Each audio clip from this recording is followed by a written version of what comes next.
ये जो हमारे साथी हैं चुनाव की समीक्षा पे सवाल पूछ रहे हैं, तो अभी मैंने कोई समीक्षा नहीं की है। अभी मैंने नेता कार्यकर्ता जो भी मिले हैं उनका सुना है। जिस समय इलेक्शन कमीशन अपने बूथों का वोटों का पूरा अपडेट कर देगा, हमें भी जब मिल जाएगा तब हम सही कह सकते हैं कि हमें समीक्षा कैसी करनी है। लेकिन मुझे खुशी है इस बात की कि हर वर्ग ने हमें मतदान किया, और जिस तरीके से समाजवादियों ने नारा दिया था कि समाजवादी और अम्बेडकरवादी, और जो काशीराम जी के रास्ते पे चले माननीय काशीराम जी के, उन तमाम सहयोगी समर्थकों ने हमारी मदद की है, तभी इतना परसेंटेज वोट बढ़ा है। हमें हर वर्ग ने इस चुनाव में मदद की है। जिस समय बूथ का डेटा सामने आ जाएगा तो और ठीक से समीक्षा कर पाऊंगा। समाजवादी और पत्रकारों पर जिस तरह से कार्रवाई हो रही है, इसको लेकर कुछ सुनना चाहती हूँ जनता की, आप क्या सोचते हैं और किस तरह का मैसेज देना चाहते हैं? किस चीज़ में? इस तरह समाजवादी कार्यकर्ता, पदाधिकारी और समाजवादी कार्यकर्ता बहुत मजबूत कार्यकर्ता है। उसे आने वाले समय में विचारों से और किस तरीके से जनता में जाकर के समझाएं, उसके रास्ते पे समाजवादी पार्टी चली। वैसाखी का त्यौहार है, उसकी बहुत बहुत शुभकामनाएं। पूरे देश में जगह जगह महावीर जयंती मनाई जा रही है, मैं उसके लिए शुभकामनाएं देता हूं। बाबा साहब भीमराव अंबेडकर जयंती है।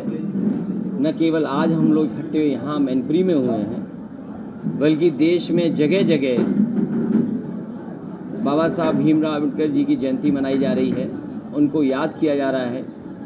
और आज इसलिए भी याद कर रहे हैं कि दुनिया में सबसे बेहतरीन और सबसे अच्छा संविधान अगर किसी देश को मिला है तो भारत में बाबा साहब भीमराव अंबेडकर जी ने दिया।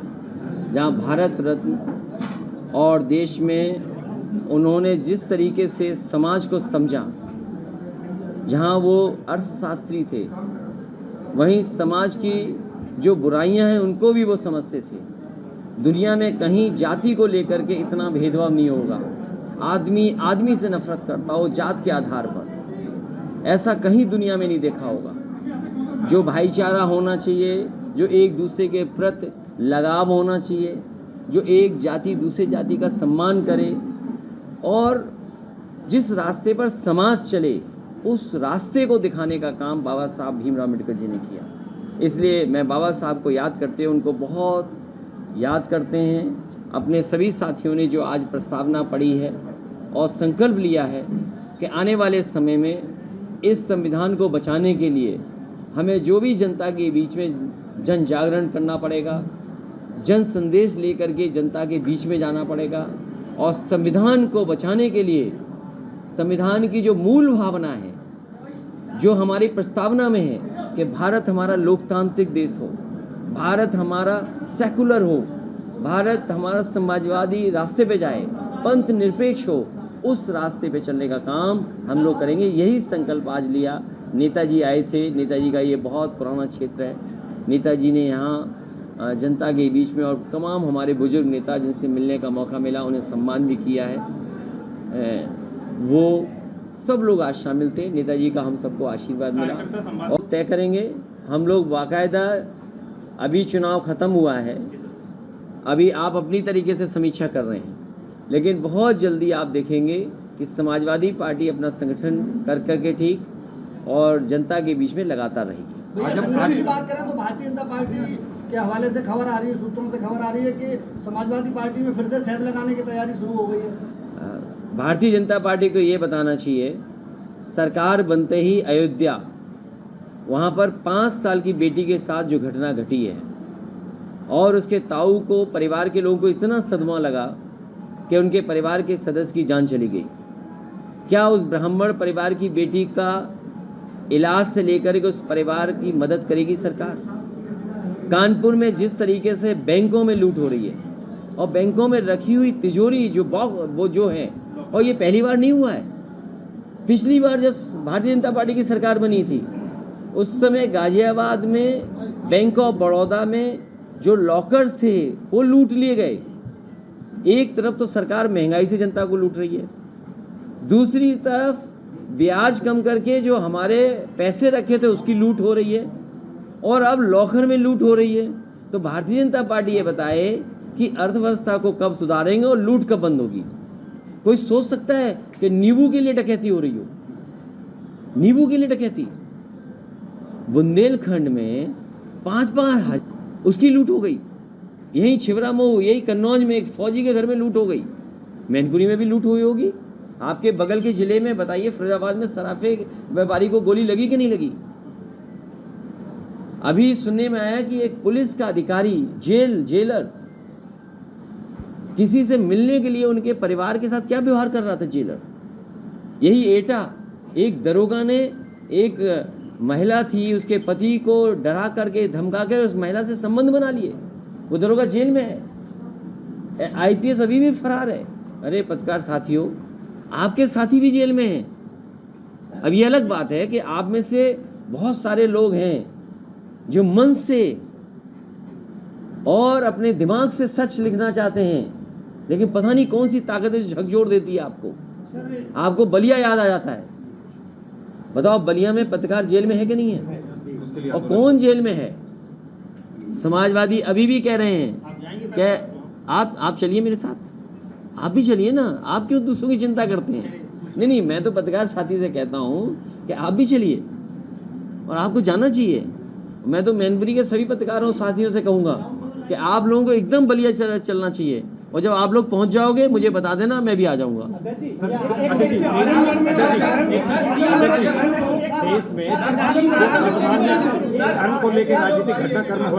जनता ने जो संघर्ष का जनादेश दिया है, उसको लेकर के जनता के समय समय पे सवालों को लेकर के सरकार को घेरेंगे। राजनीतिक पार्टी लगातार आरोप लगा रही है संविधान और लोकतंत्र खतरे में है।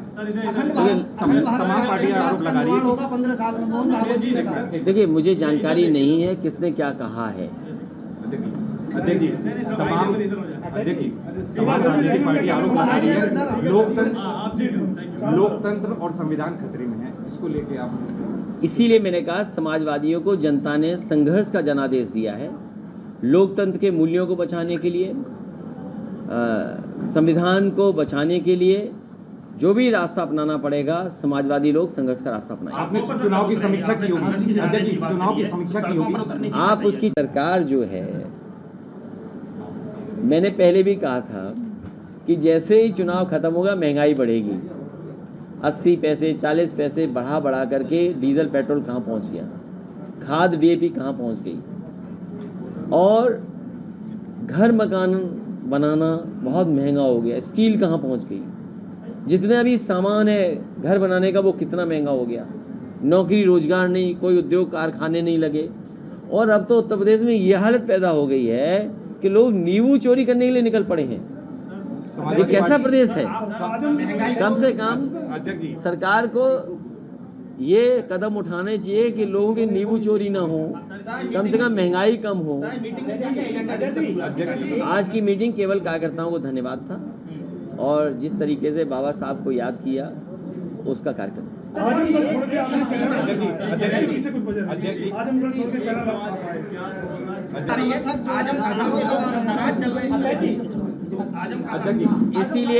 इसीलिए मैं कोई ऐसे ये प्रेस कॉन्फ्रेंस मैंने नहीं बुलाई थी, क्योंकि आप लोग इतनी बड़ी संख्या में दिखे, इसलिए मैंने कहा कम से कम आपसे नमस्कार कर लूँ। इसलिए मैं चाहता हूँ कि आज जब हम लोग बाबा साहब भीमराव अम्बेडकर जी को याद कर रहे हैं, कम से कम संविधान बचाने के लिए हम लोग आगे आए। और हम तो मैनपुरी के पत्रकार साथियों से कहूँगा कि आपके बलिया में साथी बंद हैं। बलिया में बताओ क्या था, पेपर आउट हो गया, उन्होंने केवल खबर, सूचना और जानकारी दे दी तो उन्हें जेल में जाना पड़ा। सुनने में आया कि पेपर आउट वाला अभी भी गिरफ्तार नहीं हुआ। ये सरकार में पहली बार पेपर आउट नहीं हुआ है। न जाने कितनी परीक्षाएं रद्द हो चुकी हैं इस तरीके से। ये सरकार नौजवानों के भविष्य से खिलवाड़ कर रही है, और मैं नौजवानों से कहना चाहता हूँ, ये सरकार नौकरी और रोजगार देने वाली नहीं है। केवल आपको विज्ञापन पढ़ने को मिलेगा सुबह से अखबारों में कि आपको रोजगार और नौकरी मिल गई।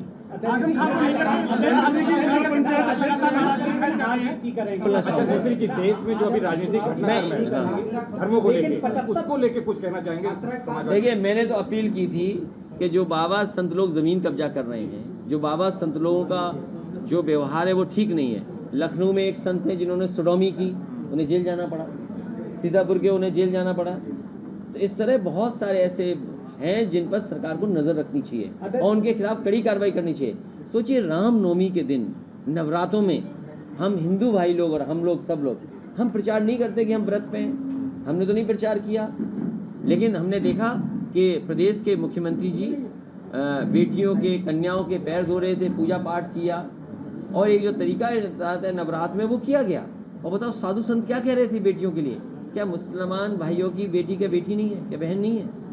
लेकिन कम से कम अब जेल गया है, उस साधु की जानकारी होनी चाहिए कि वो साधु कहाँ कहाँ से घूम करके आकर के आया है। अध्यक्ष जी, छोड़िए इन बातों को। आपको अगर बेरोजगारी पे बात करनी हो, महंगाई पे, तो मैं कर सकता हूँ। अध्यक्ष जी, हम लोग चाहते भी यही है। ये अच्छी बात है, टूरिज्म बढ़ेगा यहाँ, क्योंकि अभी नए टूरिज्म मंत्री बने। मुझे लगता है कि आगरा के बाद, मथुरा वृंदावन के बाद, काशी के बाद सबसे ज़्यादा टूरिस्ट यहीं आने वाले हैं मैनपुरी में। मुझे उम्मीद है कि यहाँ बहुत अच्छा काम होगा टूरिज्म। नाम बदलने के साथ साथ यहाँ पे कुछ ऐसा भी होगा जिससे बहुत दुनिया के टूरिस्ट यहाँ आएंगे। हमारे पास नेताजी के लोकसभा क्षेत्र में और करण विधानसभा में भी बुलडोजर चालू हो गया।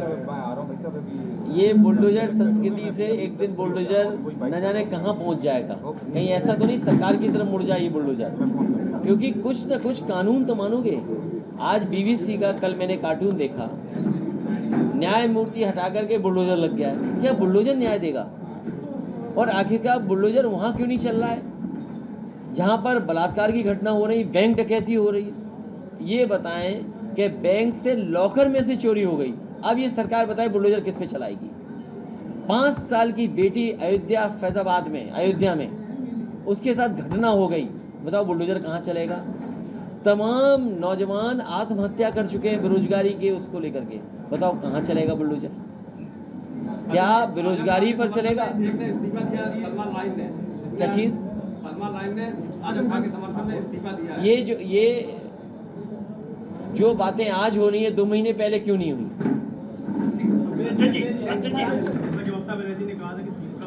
अभी बहुत जल्दी है, उस बारे में कुछ नहीं कह सकते, बहुत जल्दी है इस समय। समाजवादियों के ऊपर चाचा को लेकर क्या कहें? चाचा की चर्चा बड़ी तेजी से है भाजपा के लिए। मुझे कोई जानकारी नहीं है उसके बारे में, कोई जानकारी नहीं। नहीं, इसलिए मैं बधाई देता हूँ आपको, बीजेपी के लोगों को कम से कम परिवारवाद तो खत्म कर रहे हैं।